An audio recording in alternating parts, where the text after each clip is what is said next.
it away. Okay, so I had the Vietnam War, and so it basically started in 1954 until 1975, and in the end, unfortunately, communist forces took control over Saigon in Vietnam. And then, so people involved were Ho Chi Minh, and he led the Viet Minh Party, which is North Vietnam, who were fighting for communism. So he was opposing sides. And Diem was his last name. He was for South Vietnam, and he was the first president that they had. And he was assassinated in 1963. And then, I don't know if the pronunciation is correct, but Durong Van Minh was who succeeded him. It was a pretty brutal assassination. Him and I think it was his brother, they were both assassinated. And then our U.S. presidents during the time were Eisenhower, Kennedy, Johnson, and Nixon, since it was such a long time span. So basically it was U.S. forces for the French colony, which was South Vietnam, versus the North Vietnamese communists. So that's just basically the gist of the sides in which the war was. Here is where South Vietnam's Diem was named. Well, he was on Time magazine. So that's just a picture of him. So it was basically in North and South Vietnam. That's where all of it took place. A lot of the fighting was in South Vietnam. The 17th parallel marks the divide of where each were. And then most of the fighting took place in South Vietnam. So the origins is in 1955, President Eisenhower pledged support to Diem in South Vietnam, and their goal was to liberate the oppressive communism. So the Viet Cong origin, which is in South, they were mainly in North Vietnam, but unfortunately some were working with the South in South Vietnam, where communists was wanted. So the Viet Minh were the political communists, and the Viet Cong are like the North Vietnamese forces within the war. So this was, like, my video was basically on a huge set of problems that took place in 1967. It was pretty much a huge turning point for everyone. So basically, on opposite sides of the world, so in the University of Wisconsin, there was a huge riot on Dow Chemicals, especially towards napalm, which is like a torturous gas similar to ones used during the Holocaust. It's like this very orange and thick smoke that would basically last for a really long time in the jungle where they were, where everyone was fighting, and mostly civilian. A lot of civilian casualties due to it, like women and children. Some of the images were pretty bad, but I didn't put any in because it was pretty gruesome. But yeah, and then at the same time there's a Viet Cong ambush, and the major figures during for the U.S. were Colonel Allen and another General Hay, and basically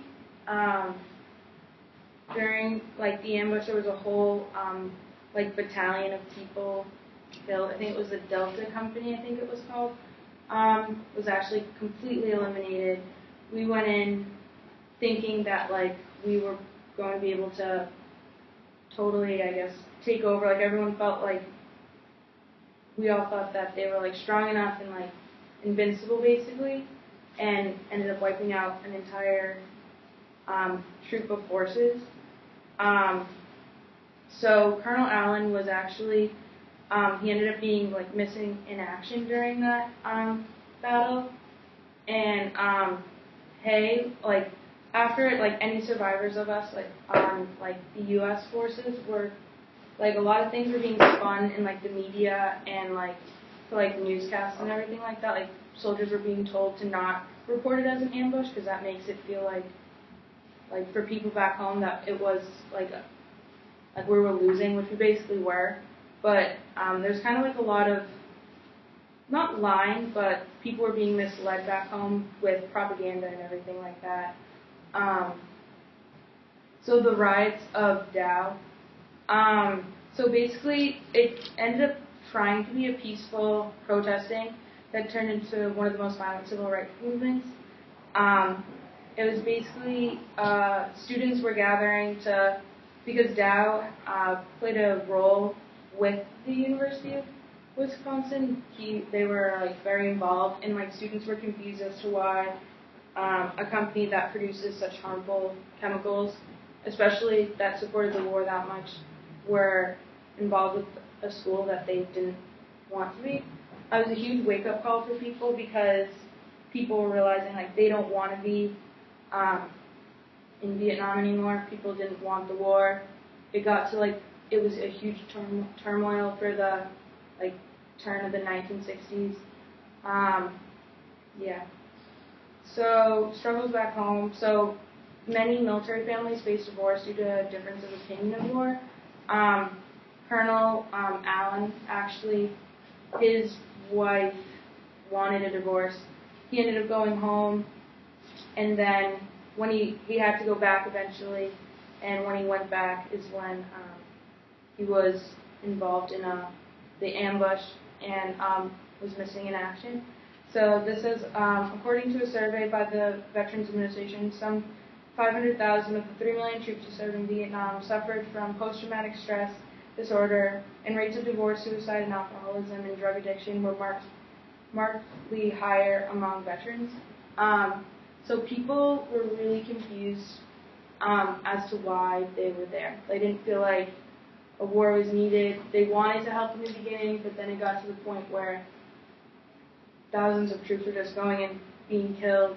We weren't really prepared for the war like we thought we were, but we weren't due to the different conditions, having never fought in like a jungle setting or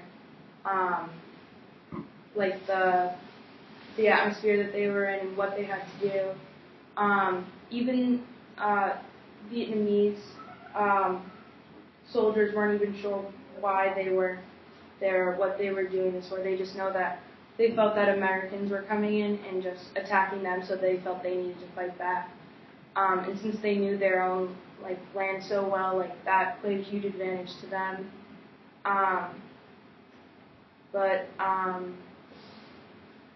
Yeah. So.